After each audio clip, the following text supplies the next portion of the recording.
1995ची परिस्थिती बघा.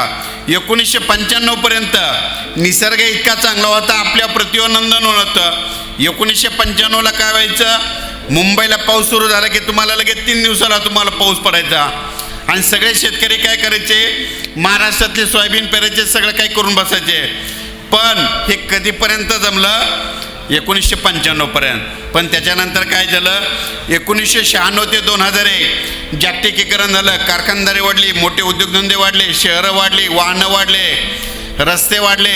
हे सगळं वाढल्याच्या नंतर कुठं सुरू झालं, पडीत जमिनीवर सुरू झालं. पण त्या पडीत जमिनी मोठे मोठे झाडं होती, झाडं तोडल्या गेली, जंगल तोड झाली.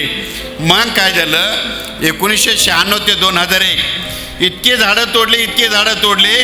मग या निसर्गानं रौद्रूप दाखवलं, निसर्ग रुसला. हे कोणी लक्षात घेत नव्हतं. मग काय करायचे तुम्ही, 2001ला मुंबईला पाऊस सुरू झाला, तुम्हाला माहिती आहे 3 दिवसाला येतो. पण तुम्ही इकडे कापसाची धूळ पेरणी करून बसायचे. पण हे वरुण राजा रुसल्यामुळं पाऊस गुजरातकडे निघून जायचा, आपल्या महाराष्ट्राकडे पाऊस येत नव्हता.